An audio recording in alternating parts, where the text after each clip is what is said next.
Welcome back, guys. Cash It episode number 4. Coming in off a pretty good Wednesday. Had a nice little love bet cash. We'll get into that. John, no Rudy Gobert, no problem. So made it a pretty good day. How are you doing today? After a love bet, good. A love bet is a rare bet.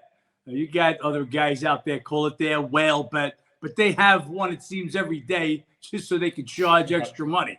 I don't do that. Kid, that was my only bet for the day. And when I love a spot, I feel I've got a big edge on that game. And that game, I thought should be a pick'em game, obviously, with Gobert in the game. Tough spot for Golden State.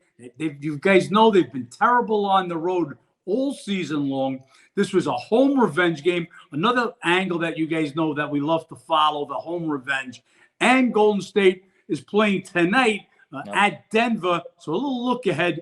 Nuggets had beat Golden State back in Golden State earlier in the year. So the spot was terrible for Golden State. They ran out of gas. My man Reed wore them down. So like it says, you lose a lot of defense, with Gobert, obviously.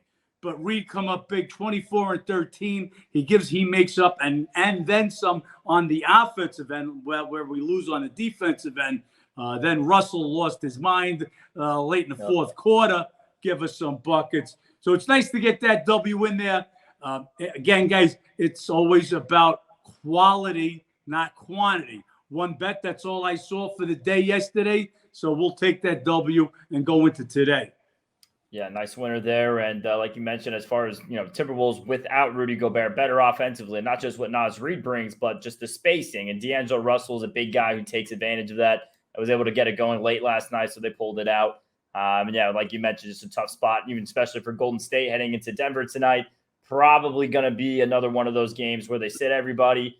Wiggins was announced probable, still waiting on the news for the rest of that.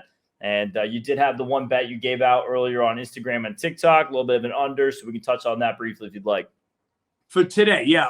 Today's one bet, again, all I've got right now is the Charlotte-Chicago under. So if you guys are seeing this first on Friday morning, you'll already know the result. So I'm the one guy that puts it out there ahead of time. And when I'm talking about that, I'm talking about for free. We've been giving out free bets on my Instagram page. So if you're not aware, check out the Instagram page.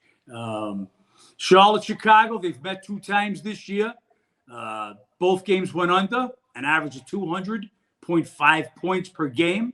LaMelo Ball's been back from his injury 3 games. This time around, this injury, in those 3 games, Hornet games are averaging 228.3 points per game. And 5 of the last 6 Bulls games have gone under. Those games averaging 221 points per game. None of those 6 games have gone over 237. So 238, big number. I'm on the under in that one. We're looking to see some other games. We're always here. Still waiting on that info, obviously, on the Golden State game. We know Klay Thompson's going to sit. He hasn't played back-to-backs. He's not going to play back-to-backs. As Ben said, Wiggins already announced in. The question marks are Steph and Dre. Still waiting for the info on that. And we just saw a Titanic move just for you guys that are out there. Again, we're making this. This is now at 6 o'clock after 6 p.m. on Thursday night. The Buck Clipper game, the bottom just dropped out. And the game is now Bucks 1 from an opener of 4.5. Assumption being Giannis is out. Didn't get official word on that. But we'll be on top of that. And if we don't have something pregame on any of those games, maybe something during the half. I just watched one of the hotels go to Clippers 1. That's what we got going on tonight, Ben. Yeah, Clippers 1 definitely has to be Giannis there. As far as the free bet tonight, guys, like John mentioned, follow on Instagram, follow on TikTok. You guys will get those free bets. And something different that John, How to Beat the Bookie, does with the free plays, they're actual bets that members get as well. Now, you got a lot of, cappers out there who kind of give bullshit free plays, just trying to bring in clients, 50-50 shot, whatever. But you just heard John's beautiful breakdown there on that under. So check that out. Make sure you guys follow. Make sure you guys like, subscribe on this. And, John, we can get talking here a little bit about NBA action. Let's just give a quick recap, some of what's been going on this week. Touch in a little bit yesterday. I mean, Boston just absolutely owns the Nets. I mean, what was it, 46-16 in the first? I mean, that game was over after the first basket. So, I mean, Boston ran away with it. And I don't know if Nets will ever going to be able to get past them come postseason. They might get a regular season win here coming up soon, but postseason time, they have their number. With or without KD, I don't think it matters. I believe that's 10 straight. So I've mentioned it a couple of times. I don't know if I've mentioned it on here. I've got family from Boston. My part of the family's from New York. Got another part of the family from Boston. So we've always had the Yankee Red Sox rivalry, Ranger Bruin rivalry, Celtic Knick rivalry forever. But anyway, he texted me just last night prior to the game. I'm just watching this Milwaukee game. Now we're looking at the line going back to 1.5 on the Bucks. So a crazy game. We'll pass that info on. Obviously, won't mean anything to you guys because you'll already know the outcome. But I got to get my my website and my VIP members to know. But anyway, he texted me just prior to the game going, he loves the Celtics, obviously. He goes, but I got to take 9.5 with the Nets, don't I? I'm like, no, they own them. I think it was about 10 minutes into the game. He wrote, oops. It was an absolute blowout from the get. And, they look, this is one of the trends we use, guys, when we talk about one team owning another. And right now, the Celtics own the Nets. Yep. Swept them 4 games in the series last year. This is now the 3rd beatdown. They beat them twice prior to this. Obviously, they didn't have KD this time, but they had KD all 4 games in the playoffs. They got into KD's head. They locked him down. He was a turnover machine throughout the playoffs.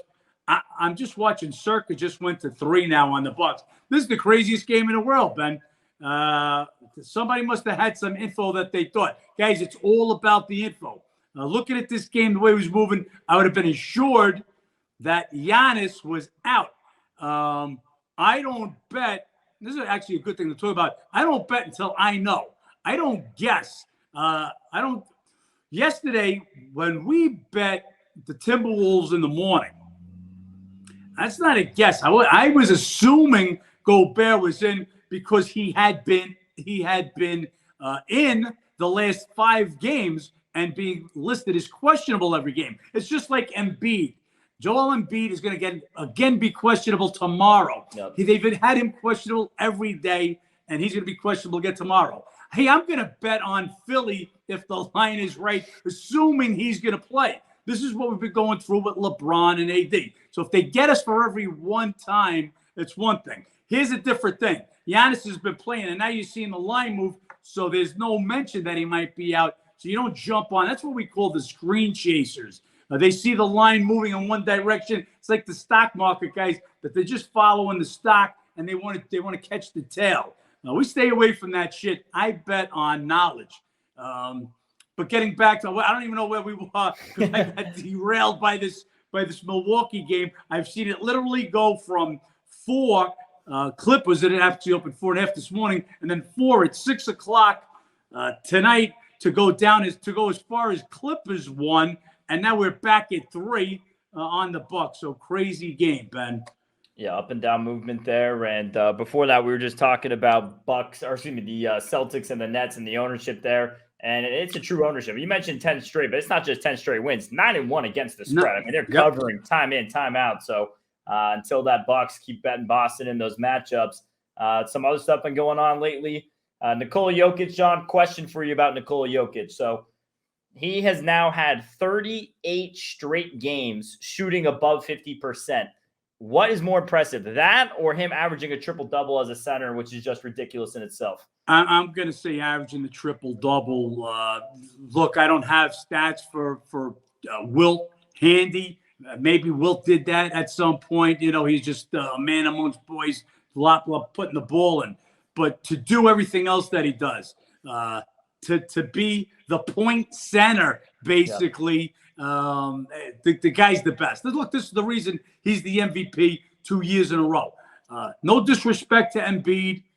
Just getting a note that LeBron's also in tonight. Shocker.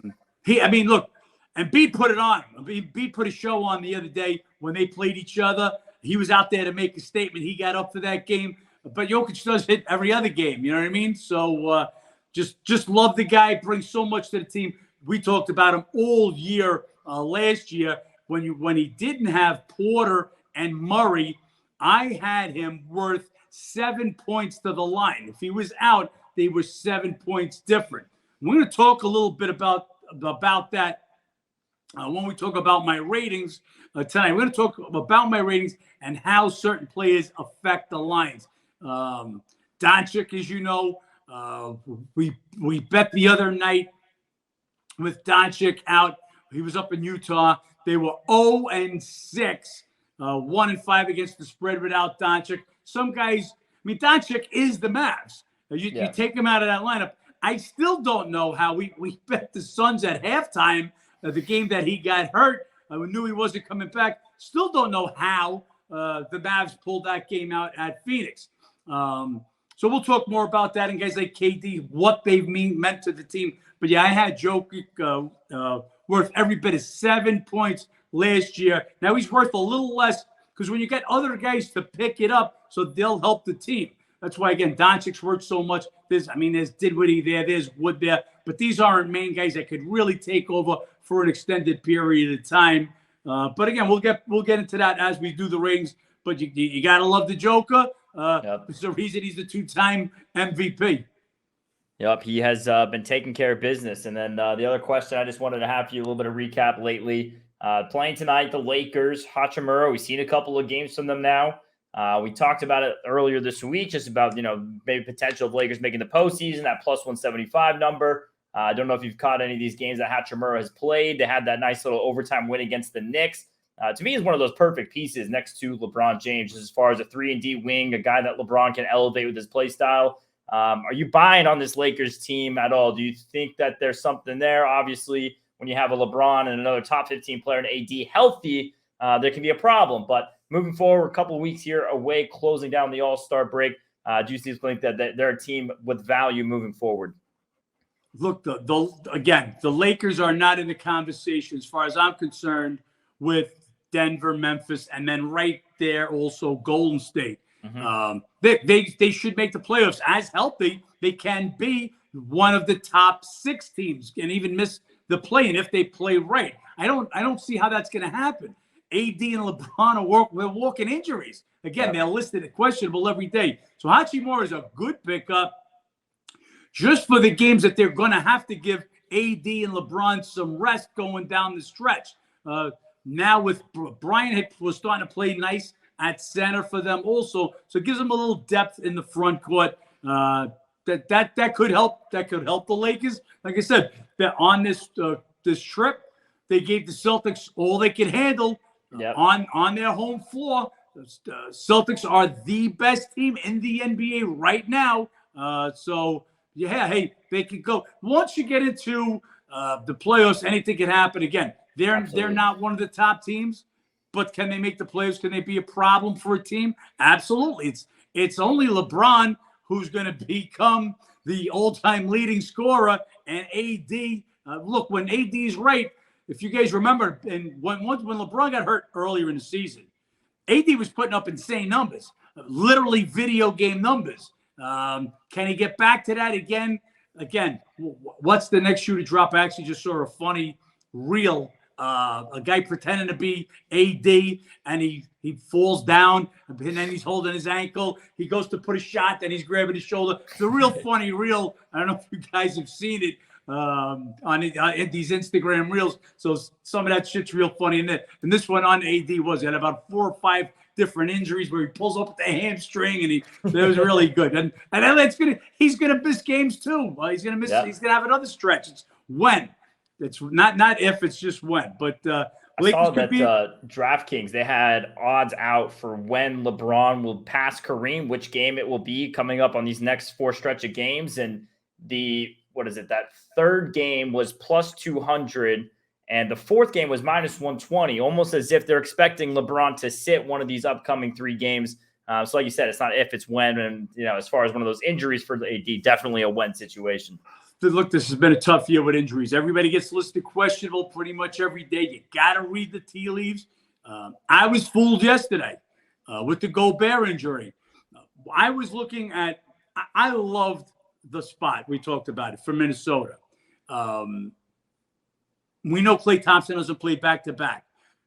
They were going to be in Denver today. Were they going to sit him a day ahead of time and look for this Denver game to be the more important game, being that they crushed the Timberwolves in Minnesota early in the year and Nuggets beat them at Golden State? That didn't happen. He played. Gobert, who, like I said, had played 5 prior games, questionable every game. Okay, the boy who cried wolf. You figure, okay, come on, Gobert's going to play, and he's out. Even with that, like I said, if I hadn't bet the Wolves early in the morning, I would have took the 5.5. That's the number that the line went up to. It just was a great spot for the Timberwolves. Yeah, they closed out, and we can take that on into tomorrow's slate. So, as you guys know, it's Thursday. We're recording, but talking about the Friday NBA slate, we have an 8-game card coming up. 2 teams going to be playing on back-to-back. Charlotte Hornets with that underplay tonight, and then this Indiana Pacers team who is getting Halliburton back tonight. Going to be interesting if he plays tomorrow. I would lean. Normally, I would just automatically say he won't play tomorrow. The one contingency to that is it's the Sacramento Kings coming into town. There's a trade history there. Lost to them earlier this season, so maybe revenge factor. Maybe he sacks up some plays. But John, this first game on the card with that back-to-back Hornets and Pistons, obviously hard to give a breakdown on a game with Charlotte not playing yet tonight. But any reads there based on the spot, maybe for Detroit or just the matchup history alone? Matchup history, Pistons beat them earlier this year in overtime at Charlotte. We were on that game on Detroit. They beat them the last time they met last year in overtime, also in Charlotte. Prior to that, Charlotte won 15 straight meetings. So it's just, and this is not, 2 different teams on 2 different levels. This is 2 bad teams that Charlotte just had one of these crazy streaks. And again, it's about owning teams, one team owning another. Pistons have won the last 2 times they've met, both games in overtime. Prior to that, 15 straight Charlotte won. Charlotte, they looked good in their last game against Milwaukee. Let me just get my notes out because I'm on today's page. Their last game prior to tonight. We don't know how they're going to look tonight, but they look good in their last game against Milwaukee. They fought them tough. They were expected to get blown out because they had buried Milwaukee in Milwaukee the first time they went there this year, but they hung tough. They've been playing a little better. Going into tonight, I've got Charlotte 4-3 straight up, 5-2 against the spread. We'll see how they do tonight. Again, you got Ball and Hayward. Both guys have been coming off some injuries. Do they play back-to-backs? It's so important, guys, to have the injuries. We're on top of them as much as anybody can. Pistons, their story, a little weird. They got stuck in Dallas because of a snowstorm or an ice storm. So they were down in Dallas. They played there. They played the last game with Luka had come back, and they hang around just enough to get the cover, and then they get stuck there. Don't make their scheduled game against the Wizards the other night, so they'll come back. Detroit, San Antonio, Houston, there's no question about it. Those are your 3 worst teams in the NBA. It's a matter of who's healthy, who's not. I'm just watching this Buck game. I'm just having a ball with it. The Bucks are now going back down to 2. We'll be sitting on that injury. But, top game tomorrow, Ball, Hayward, play. I have a little lean towards the Hornets, especially if they come off a loss tonight. I'd be leaning towards the Hornets in that one. Yeah, Hornets just been a lot more favorable to back on the road in general. Top 5 as far as road against the spread. At home, just the worst in the league, so can't really back them there. Like you mentioned with the back-to-back, there was a lot up in the air. Pistons right now, 2-9 straight up, 3-8 against the spread their last 11. Granted, they covered 2 of their last 3, so maybe this is the turn of a leaf. Maybe they're starting to go back on that regression upwards. I can't really back this Detroit team right now. Also, like you said about just getting caught in Dallas, that's one of those weird situations where could benefit them, could hurt them. It could just be they skipped a game at Washington, so they get a little bit more legs under them. Could just be a little bit travel inconvenience, throws all kind of rhythm out of them. Yes, they miss a game. They also miss practice time, so all that could add to effect. Going to be interesting to see how that affects them. And then the other half of that who missed with that Pistons-Wizards game that didn't play, that's the next game on the card here. We have this Portland team coming off a big win at Memphis, and then Washington, who had that game skipped, but they played against the Spurs earlier this week, John. Yep, same thing. Wizards, the other half, they were playing great ball. They were sweeping their road trip. They had won the first 4 games of the road trip, getting better with each game. They get Porzingis back. Addition by subtraction, they got rid of Hachimura. They bring in Nunn. Nunn is actually giving them some good minutes in the backcourt. Yeah. So they're playing their best basketball of the year right now, the Wizards. Portland comes into town. Portland actually owns this series 6-1 straight up and against the number. The last 7, they've won the last 5 at Washington. But Portland's going to come in a little banged up. Nurkic already ruled out. Grant, questionable. We've talked about it many times. Portland love the starting 5. Yep. Lillard, Simons, Hart, Grant, Nurkic, but not a deep bench. So you take a guy out of there, or if you take 2 starters out of there, you get a little light. Lillard just going absolutely crazy. I think 42 points in each of the last 2 games. A 60-point game last week. Give them a healthy team. I would like Portland, but they're not gonna be healthy. We'll see what's the rest of the injuries in that one. Yeah, this is one of those games where it's kind of pick the trend you want to follow a little bit. You can kind of have trends and stats here that argue either side. Washington comes in playing red hot, winning 6 in a row. They also get the extra rest because of the no game with the Pistons. Matchup history favors Portland. They've won, 6 of the last 7, each of the last 5 at Washington. But then you go look at Portland. They've had their road struggles. They had, prior to their win at Memphis, they had lost their 8 prior road games. Lillard's been outstanding, 42, like you said, each of the last, I think it's the last 5 now. He's been averaging a little over 42. So he's been playing great, was great with Nurkic and Grant going out. Just a weird read here. Portland 1-8 their last 9 road games, but they've won their last 5 trips to Washington, and they had that matchup success against Memphis as well. They had won, I believe it was the last 3 trips to Memphis, got that done on the road. So we'll see which trends kind of stick here. Slight lean to Washington for me, the way they've been playing. Maybe it's a spot for them to buck that ownership trend in the matchup. And especially with Portland coming in banged up. This next game, John, Kings-Pacers, the other team we have on a back-to-back tonight with Indiana. Yeah, so real big question mark. Well, one's not a question mark. So they just ruled Fox is going to be out for Sacramento. Huge. Again, this was the trade. This was Sabonis going over to Sacramento, and Halliburton and Hield coming over to Indiana. They met once so far this year. Sacramento absolutely blew them out. I think it was by 23 points in Sacramento. So you got a little revenge here.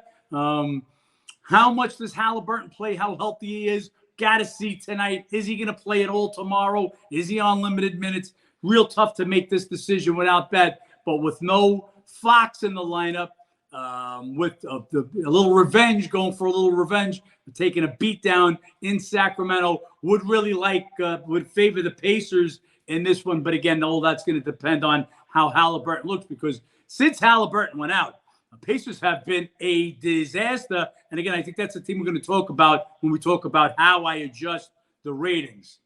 Yeah, Pacers have been absolutely abysmal recently. What is it? 1-10 straight up, 2-9 against the spread. Their last 11. We'll see how much that favors them getting Halliburton back tonight. And like you already mentioned, we have to see what's going on with him tomorrow. I'm not a big prop guy, but hey, Fox is out. Sabonis returned to Indiana. Maybe it's a little prop night for Sabonis. Maybe look at his assist props particularly. Triple-double. Yep, triple-double, exactly. So we'll see if Sabonis has that big return to Indiana. That might be square thinking in the prop world. Not a big prop guy, but with Fox out especially, he should be a bit more involved in the playmaking. Would have a slight lean to the Kings if Halliburton is out, but it's all dependent on Halliburton. So I have to see what's going on there. If Halliburton were to play, depending how he looks tonight, that would change my lean the other direction. This next matchup, this Boston team going up against the Suns. They're hosting the Phoenix in Boston.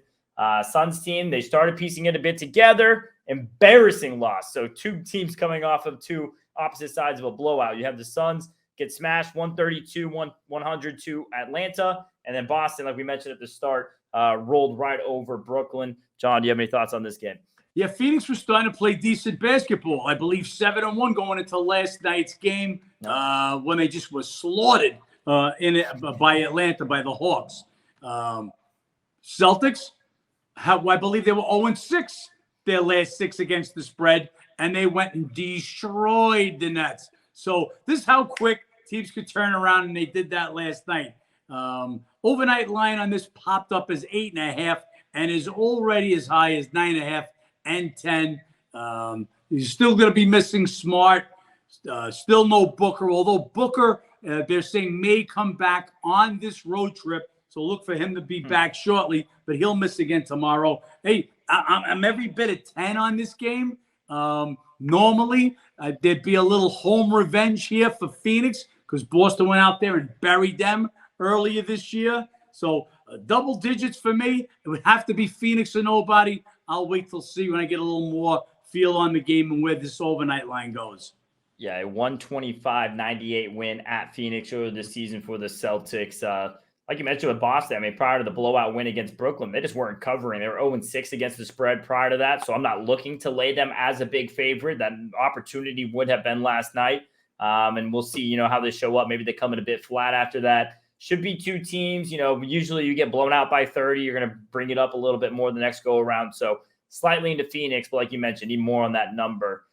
This next one, Raptors-Rockets. Hey, don't look. Rockets winning 2 games in a row. Watch out.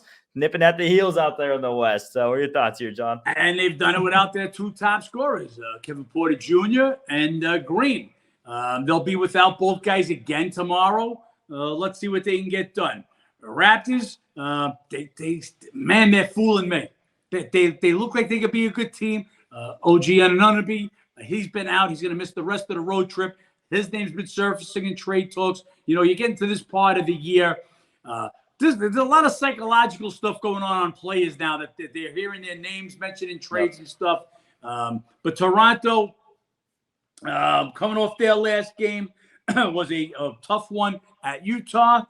They lose one at Phoenix. A couple of close games. Now, do they get right with Houston? This is a team they should be able to beat. You got Houston coming off 2 wins. Hard to maintain that success. Again, you're still without your 2 top scorers. I'd be leaning Toronto or no one in this one. Yeah, I agree with you on Toronto in this spot. Sixth city in 10 days of a 7-game trip. So getting to the back end of this road trip, they're 2-3 on the trip, just 1-3 their last 4. This is a spot to get 500 on the road trip heading into that last game, which might be a little bit of a letdown spot. This is a little bit of a 2-game read here from you at Toronto. Looking for them to get this win here at Houston, capitalize, and then they might have that letdown opportunity on that 7th game of the trip. So we'll see if that pans out that way. They have won the last 3 meetings. They crushed the Rockets 139-120 at Houston last season. And hey, who knows? Maybe these young guys, Jalen Green, Kevin Porter Jr., like you were saying, yes, talented, but no team basketball has been played in Houston this year. Maybe the removal of them helps them play a bit better team basketball. So we'll see if that continues to trend that way. Green and Smith listed questionable right now. And as far as Toronto, you mentioned the trade rumors with OG Anunoby. I mean, I saw the report today that said the only guy who is safe is Scotty Barnes. Is the only guy who they're not willing to trade. So Siakam, any of them, Fred VanVleet, they're all open to discussions and definitely going to have a little bit of issues there in that locker room. I don't think OG Anunoby plays another game for Toronto. If he has any kind of an injury right now, there's already clear he's the most unhappy player. I think next time we see him play will be in another uniform. This next game, John, we have Magic and those wonderful Timberwolves who took care of business last night. Yeah, well, again, that'll they're listing Gobert questionable. We'll have to actually call him questionable for that game. Like the spot for Orlando here. We'll see where this line goes. Timberwolves went to Orlando earlier this year, pounded them by 18. The Magic had swept both meetings last year, including winning in Minnesota by 18. Orlando playing better basketball. Just 2-5 their last 7 road games, but 5-2 against the spread. Coming off a 2-game set with Philly, beat Philly the first game, hung tough till the 4th quarter. Philly got the money with the cover at the end last game. And Minnesota coming off a big win.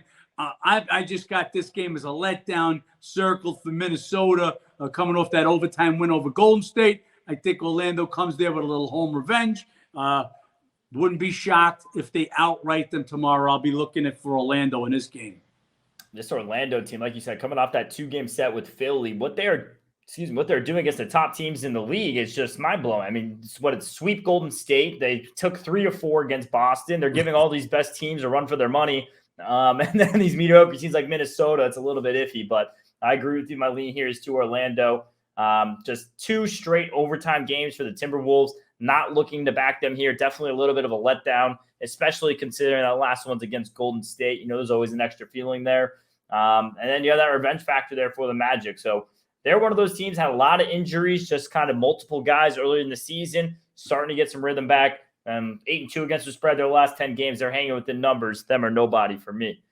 Yeah, no, that Orlando's putting it together now more and more. The injuries got a lot of guys playing time. So they're running a deep team right now. Expect them to come with a game. And like I said, I see this being a flat spot for the Timberwolves tomorrow. I'm almost hoping they announce Gobert in. If this line goes higher, we're gonna want to be on the Magic for tomorrow. 76ers Spurs. 76ers, like we just talked about, had that 2-game set with Orlando, lost the first, won the second, 8-1 their last 9, just 5-4 against the spread in those games. And the San Antonio team, 1-12 their last 13, 5-8 against the spread, 0-6 against the spread their last 6, not covering whatsoever. To me, this game's Philly or nobody. It's a game here for 76ers just to kind of get a quick one done. Spurs did beat the 76ers at Philly earlier this year. If I'm Philly, can't drop 2 to the San Antonio team. You have to at least get one of those wins.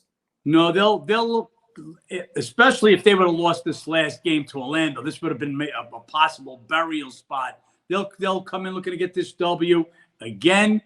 Embiid questionable. He played in all 4 of the games on the homestand and was listed questionable in each one of them. But he'll again be questionable for this game. San Antonio already going to be shorthanded. Soaking out. Jones looking doubtful. So that's 2 of their 5 starters. Philly and nobody. San Antonio, like we just said, San Antonio, Detroit, Houston. These are your 3 worst teams in the NBA. I've got to have a real good spot if I want to bet one of these teams. This is not it. Yeah, and this could, to the Embiid point, could be a game they rest them potentially, right? I mean, they go from this to the rest of the road trip is, twice with the Knicks, and they get Boston in between, a little middle there. So maybe it's a spot they rest. We'll see if that's how they approach it. And the next game here, last game of the card, John, we have the Hawks and the Jazz. Hawks coming off an absolute blowout at Phoenix, like we mentioned. And then you have this Utah team who they beat that Raptors 131-128. They were up 8 with like 30 seconds left. And then Raptors backdoored him to that 3 number, line closed 2.5, but some people might have had 3.5. Could have been a bad beat game. What are your thoughts on this Atlanta-Utah game? Jazz kinds of owns this series. 6 straight. They've covered the last 5. They beat them in Atlanta earlier this year. We had the Jazz when they went there. They beat them by 6. Hawks are on a road trip. 3rd city in 5 days. Jazz are home. They've won their last 2 home games, beating Toronto and Dallas. Jazz are nobody. Yeah, Jazz are nobody. The thing I forgot to mention is Atlanta, like you said, 3rd game in 5 days. After this game, they go to Denver on a back-to-back the next day. So nice little sandwich there between Phoenix, who's not entirely Phoenix right now, but then Utah, Denver. That's a really tough 3-game road stretch for these East Coast teams. Wouldn't be surprised they drop the middle one here. A little bit of a look ahead to Denver. That's pretty much it, guys, as far as the 8 games going on the Friday slate. We're going to do a little bit of start off with a segment here. We're going to do buy or sell, John. So I'm going to give you a couple of teams, and then we're going to kind of dive into John's ratings a bit more and how they trend upwards and downwards based on teams' play. So, John, some of these teams dealing with injuries up and down. We kind of talked about it a lot. We'll get into it more in depth, with your ratings, but just rapid fire here. 2 weeks out from the All-Star break. These teams getting guys back, these teams you might be looking at back moving these next 2 weeks, teams you might be short on based on your numbers. We'll start it off with the Miami Heat, who have been piecing things together. I like the Heat. I like what the Heat do. They'll keep in that low-scoring game. They're the second in points allowed the NBA when Bam, one of your top defensive guys, one top defensive centers. Butler's going to give you some defense. They're solid. They're deep. Hero's going to give you some scoring. they're just under that tier. They can get there. I can throw them in the conversation. Oladipo's had a couple of nice games where you went, uh-oh, is he back? Yeah. It's a couple of more of them. Hero, Butler. What can Lowry give you? I don't know. He gave us absolutely nothing in the playoffs last year. If he comes with something, they only took the Celtics to 7 games with half a team. they were beat up. Remember that. So let's see where they get to at the time playoffs comes. But yeah, as construed right now, I like the Heat. They can get better, and they can be a problem in the playoffs.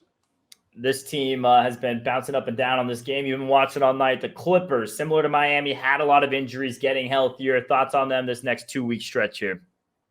Clippers are they're a problem. I've jumped their rating right up. They're finally healthy.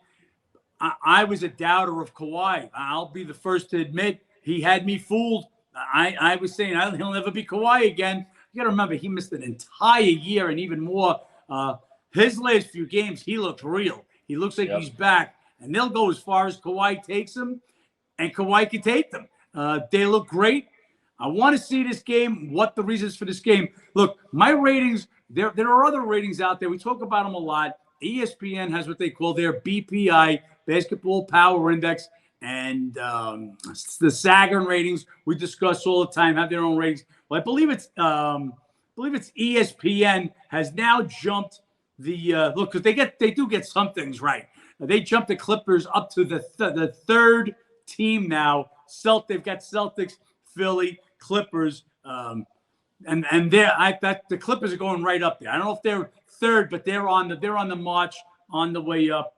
Then you get to a team like they've got the Nets fifth right now. ESPN's BPI, which obviously they are not fifth, maybe with KD, but not now. This Clippers team has maybe the worst schedule you could have down the stretch to the All-Star break. They get the Bucks twice. I mean, if everyone was healthy, it'd be really bad. They get the Bucks twice, the Nets, the Suns, the Warriors, and Dallas. So all playoff contenders. Obviously, if Booker and KD were healthy, that's just murder's row right there of closing out to the All-Star break. So they catch a few breaks there with injuries. Two teams have been trending a bit downward who were at the top of the West. They're in that conversation.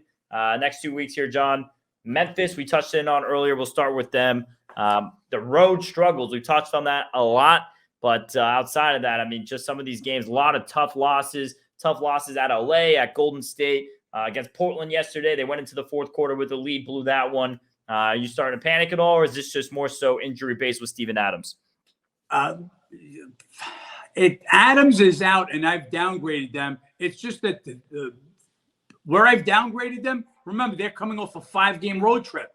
Talked about this before also. They're just not winning on the road. Yep. Denver having the same problem. Golden State, obviously. The 3 top teams, and I consider still Golden State one of your top teams. I mean, Sacramento might be there as far as their record. They won't be there at the end of the season going into the playoffs. So I've got Denver, Memphis, Golden State, your 3 top teams, all great at home, not getting the job done on the road. 2 teams in the West have road winning records, Clippers and Sacramento. We're just talking about the Clippers. And getting back to the Clippers, you mentioned their upcoming schedule going into the All-Star break, but what they have from tonight on, no back-to-backs. So that means there's a good chance you're going to get a good dose of Kawhi and PG each and every game as long as they're healthy. Obviously, real good test. We'll know who the Clippers are by the All-Star break once they go through this gauntlet, like I said, without the problem of having a back-to-back and having to sit anybody. Memphis, like I said, take 5 of those games. That's 5 road losses when they went on that West Coast trip. They come back home, look like they get off to a terrible start against a bad Indiana Pacers team, come storming back, look like they righted the ship, only to get Portland in, the team that usually does well in Memphis, and they did it to them again. Portland took over in the fourth quarter, knocked them off. Memphis, still one of your top teams. They'll sit Jackson tonight, second half of a back-to-back. This line has gone up to 6.5, 7 tonight. Obviously, you guys will know the outcome of this game by the time you see this. But he's a big part of this team. Yep. He's got to be healthy for you. Adams is too. He does those solid things, setting those picks, getting those rebounds, giving that inside toughness. So don't think you look at, he's only scoring 8 points. This guy picks up they don't do the other things that Adams does. But like they're a real team, Memphis. They're one of my top teams in the West. And this last team here, Indiana, John, we can take this into the ratings, a little bit of a breakdown, because I know we talked on it a little bit before. They're just a team right now. They're 1-10 here heading into this game with the Lakers tonight. Going to be on the back-to-back for that tomorrow game with the Kings that we mentioned. Just kind of touch us in a little bit. So this is a team started off the year. We kind of anticipated they were just a lottery-bound team, and then we saw those a little bit more with them. Halliburton, they're playing really well. They went on that nice little win streak. He gets hurt. They were a miserable lottery-bound team again. Kind of take us through a little bit how your numbers reflected up and down with him in and out and what you have them now. Well, let's start by saying exactly. Thought this was a lottery-bound team. Halliburton has exceeded all expectations before getting hurt. 2 rookies. Obviously, it's wait and see. You can't say, he's great in college. Mathurian, Nembhard come in, big contributors, Mathurian especially. So Miles Turner, gave them basically nothing last year, while healthy, playing good basketball for them this year. 16-8, a couple of blocks a game. So they're playing much better. I had them going into the game against the Knicks. This was one of our tough losses that we had. Started basically our downward trend. This game happened January 11th. Pacers go into the Knicks. Turner's a late scratch. Naismith's a late scratch. We fall down 20 in that game. We're starting to come back. Halliburton goes down. We lose by 6. But since that point, when Halliburton goes down, this is where I've dropped their rating.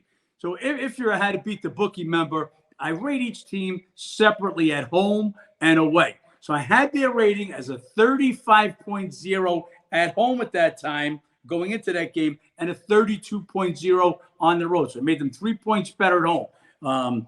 To give you an example, 35, let's just say right today, I've got the Timberwolves rated 35.0 at home.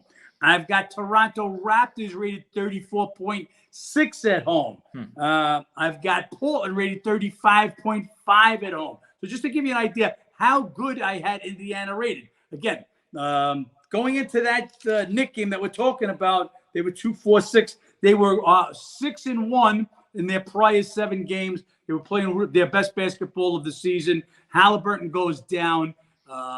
Miles then missed the next couple of games. He's since come back. Do you have there at what the number was, start of that win streak to the 6-1, what it was at the end of that 7-game win streak, just the increase you have there? So, yep, I sure do. So the increase goes, I had the Pacers rated at 33.0 at home, 31.5 on the road. That was after their loss December 26th against New Orleans. They hit a 6-1 win streak, so I bettered their home rating by 2 points from 33 to 35, and I went from 31.5 just to 32 on the road. Most of the wins in that win streak were home wins. They went 1, 2, 3, 4, 5, 6, and 0 at home in that streak. Their only loss was a road loss at Philly, and it was in overtime. So they covered, but that was without Embiid in that game. But they did the damage at home. And again, this is what makes my ratings different from any of these ratings. Talked about the ESPN's BPI, Basketball Power Index. They just give you one rating on the team. Now, again, if that rating, if they played it on a neutral court, like the Bulls and Pistons played in Europe every game, so great. Then you just deduct the numbers and you can tell you the line. Here you take your road record or your road rating, deduct it from the home rating, and now's your base. Obviously, other things go in. We talk about spots, owning a team, who's back-to-back, end of a long road trip. All those things will go in, but you've got your base rating. So you can see how I made Pacers better. as they were winning, especially at home, and then boom, flip the switch. Halliburton gets hurt. I've got their rating going into tonight 31.5, 3.5 points worse than from the day Halliburton gets hurt. 31.5 at home, 28.3 on the road. So basically, like I said, a full 3.5 points off since Halliburton got hurt. That's how bad that they've been as opposed to where they were. And just so you guys know, that's John's numbers there. He has that for each team all throughout the year. He has that documented just for the progressions of how he's changed it based off their style of play at that time. Because as you know, the Nets team now is not the same Nets team we were seeing 2 months ago. Indiana, same thing. You can go down the book and say that for each and every team. So understanding the value of the teams at this day and this spot, this matchup, as part of finding an edge. That's one thing that just I know your home and away ratings are so completely different, but the documentation of it, just watching that increase and decrease, nobody has that out there. No, look, guys, this is not pat myself on the back shit. This is real shit. This is how the numbers are made. So if you go to my ratings, once you watch this, you go to my ratings for you look for today. So I've got Charlotte rated 30.5 on the road. They're at Chicago. Got Chicago right now rated 36.0. It's a 5.5 point difference. Charlotte's been on the road. Their last game was against Milwaukee. Chicago's been home, so they've had no travel. Chicago owes them a little bit something. Earlier last week, Charlotte won by 18, beat the Bulls by 18 in Charlotte. There's your 6.5. There's no major injuries to talk about the game. DeRozan, Levine, they're healthy for Chicago. Vucevic, Charlotte will have Hayward, Bull. So the injuries are set. You could go down the line and get a base number basically on every game. And make sure you guys go to the How to Beat the Bookie website or download the app, How to Beat the Bookie, and you guys will get access to all of John's ratings. You'll get these NBA, MLB, and NFL. Quite frankly, it's just, even if you're not looking to back John's bets, just as far as having a true understanding of what the line should be, having that edge, understanding what that means to actually have an edge on the line, great tool to use for all bettors out there. And even some of you cappers who like to watch and who like to steal the bets as well, you guys can use that as well. And plenty of them are using it already. Yes, they are.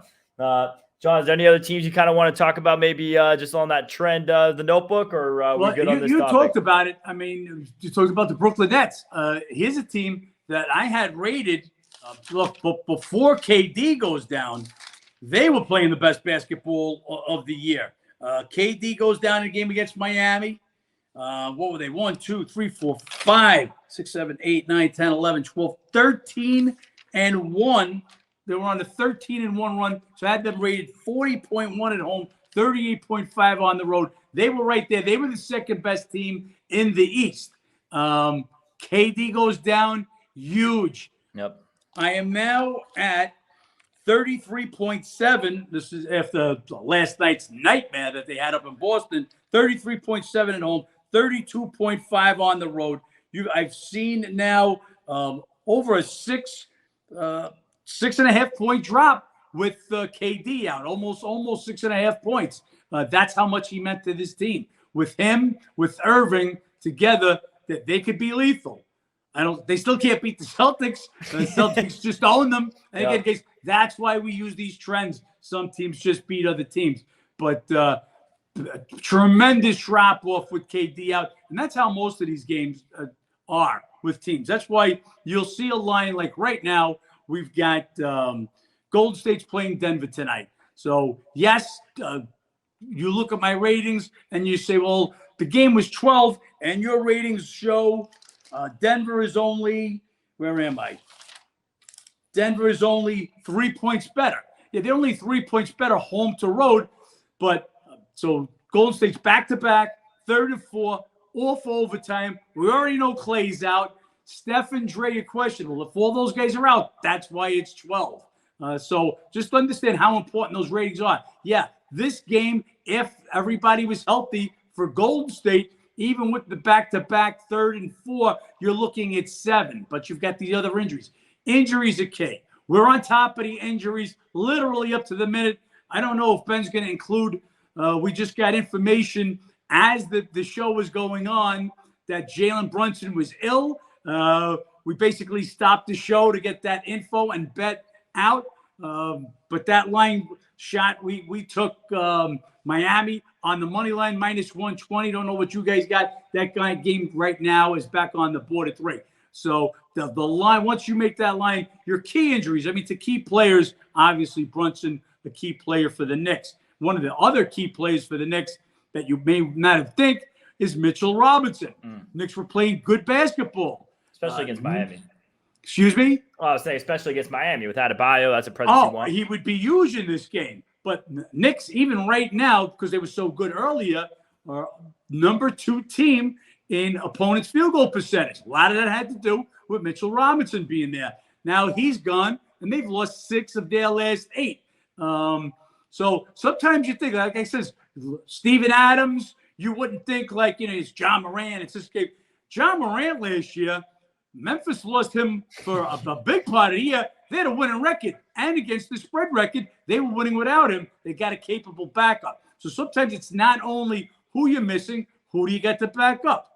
Case in point, last night, no Gobert. Reed plays out of his mind, 24-13, and then they get the money. Yeah, some of those teams, when they're missing key guys like that, they kind of change their identity a little bit. Memphis without Morant, bit more of a better defensive team. Minnesota without Gobert, we see them, space the floor, more three-point threat.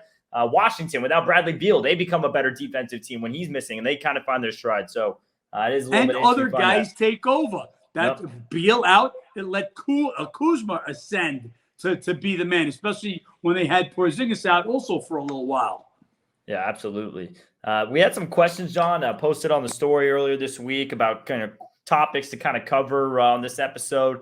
One of them, and I mean, this might be the worst point to kind of go about this question just because we're at the back end of the NFL season. But the question was, what are key stats and info you look for in an NFL game before you bet an NFL game? I know we're not going to touch too much on the Super Bowl today, so you guys know next week we'll have a very Super Bowl point of emphasis episode. But I don't know if there's anything you kind of want to touch on there just as far as key stats to look for or different angles you look for on an NFL game. Always had a teams match up.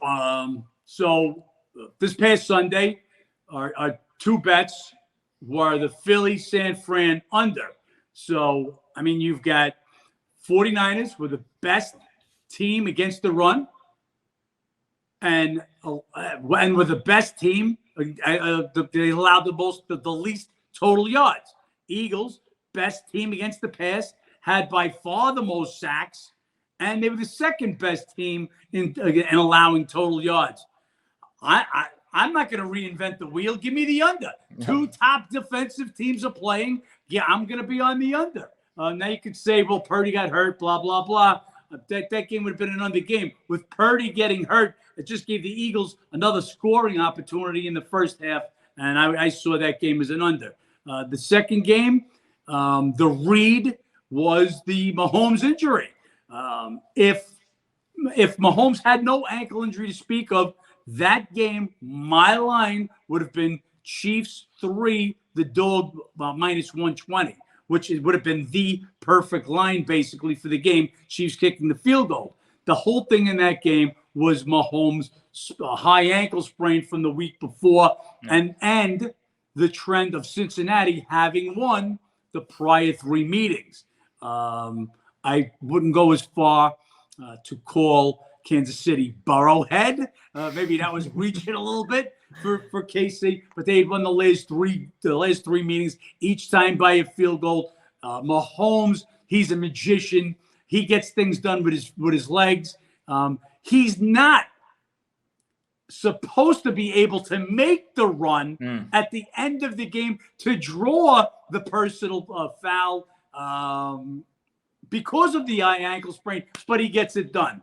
He's not supposed to be able to whip in a TD 3rd and 10 and 4th and 1, but he's on the move and he gets the job done on the high ankle sprain. So that was the information. We go where the information takes us, but it's matchups. How do the teams match up? Just as in basketball, we talk about some teams They own a team wide because their strength is the other team's weakness. That's why in our previews a lot, we'll say this team is number one against the rush. This team can't stop the rush. A lot of those things are important, how they match up, and then obviously the trend. So these are some of the stats that I look for. And again, guys, as in any sport, health. You've got to know the health. NFL is a little different there. I like to follow guys, especially important guys, if they're not practicing. If you're not practicing all week and you're just getting in there at game time, especially these big linemen. Yes, sometimes they're just trying to tough out that game. They just can't give you everything that they got. So we follow what they're doing in practice the entire week. Yeah, it's like you said, it's not like the NBA with those NFL injuries, right? Very few guys are going to move the line too drastically, especially if it's a non-quarterback. I mean, quarterbacks can move the line 3-4. Your Patrick Mahomes, maybe 5-6 points if they're out. But other than that, you're not going to see a point move much more than a point or so if it's just a running back, receiver, or whoever else. But one more question here, John. This one's a question from me. To me, this is the hardest debate in sports. There's no right answer. I think you can give whatever answer, but you've seen a lot more of these guys play than I have. The best NBA center of all time, with Kareem Abdul-Jabbar being passed up soon. I think between, Kareem, Bill Russell, Shaq, and Hakeem Olajuwon. Well, don't make me fucking like 70 years old. I didn't see Bill Russell. I saw Chamberlain at the end of his career. So I'm 60 years old. My first look at Chamberlain was actually the Knicks, Lakers. That was the Wills. Well, if you guys know the folklore, Willis Reed being hurt, coming back for Game 7, scoring the first 2 buckets when they thought there was no way he'd be able to play, and them beating the Lakers, Will Chamberlain, Elgin Baylor, Jerry West, Gail Goodrich. A team for the ages. So I want to go just with the Jordan LeBron debate. You just can't compare guys from different eras. Bill Fair. Russell, I'm not sure Fair. is even a power forward in today's game anymore. The guys Fair. the guys are just different sizes. When you talk about LeBron against Michael Jordan, Michael Jordan's Michael Jordan. He's the GOAT. But LeBron's a beast. If they're going to play one-on-one, I don't know how Jordan's going to stop LeBron from going to the hole, especially in their primes, I'm saying. He's going to overpower them. The guys are bigger. They're stronger. They're faster. Best center of all time. Look, Kareem dominated the game in his prime. Shaq dominated the game. These guys had absolutely dominated the game in their prime. And that's what you could call like the best. But for that time, to say all time, it's just too tough. Like I said, you can't compare these guys. When Will Chamberlain was playing, scoring 100 points in a single game, he was playing against boys pretty much compared to what he was. Again, like I said, take guys from other eras, their size today. Again, Bill Russell. How do you it's the Tom Brady argument. Yeah. Bill Russell, I think he only played 11 years and won 9 championships. How do you beat that? He's for the rings. I guess that's one on every finger except the one thumb. But very tough to do that. You want to say who's the best right now? We can talk about the best right now, or the best in the '80s. But to say the best of all time, that gap too long. And I've always got to go with the now guys. Look at the training. Look how Tom Brady was still able to play quarterback at 45 years old. Ridiculous. The diet, the training, go look at some old pictures and you see Keith Hernandez having a cigarette in the Mets dugout. This is what guys don't realize. A lot of the guys used to smoke and drink. Partying was a whole different thing. I was a young guy, and I've seen guys be out in nightclubbing. You guys may be a little too young to know the stories of Dwight Gooden and Darryl Strawberry. I lived in New York at that time in the 80s. These were 2 of the most talented players that had ever come along. Darryl Strawberry's swing was compared to, or as taken as the best ever. The guy was an unbelievable talent and came up as a baby. Dwight Gooden just look at some footage on him. He had a fastball that was ridiculous, and he'd throw you a hook, would buckle you. But these guys got caught up in the nightlife, and that took away from this stuff. But for that couple of years stretch, what Gooden's numbers, I think 1 year was a 1.53 ERA. Ridiculous. I mean, these were crazy stats. So I want to go by each era, but to say the best of all time, and then you got to give me the longevity. If you're a flash in a pan, and you don't last. I'm old enough to know guys like Mark the Bird Fidrich, pitched for the Tigers back in the day. Got off to a phenomenal start, didn't last. Lincecum, who was a freak for the San Francisco Giants, had a few years great run. So those arm problems come up. So who's giving it to you over the course of time? I don't want to be like the old man. Yeah, he walked 5 miles to school uphill both ways. But you go back in the olden days, you're talking about pitchers used to pitch 8 innings at least. The guys would have 20 complete games at the end of the year. Now teams don't have that many complete games. So I saw a meme today. It was Greg Maddux had a complete game, 76 pitches, and today that's a pitcher going 4 innings right there. 76 pitches. Each game changes. I mean, NBA has totally changed, especially with the 3-point line. I mean, the entire game has been changed by the 3-point line. When the 3-point line first came, it was a thing.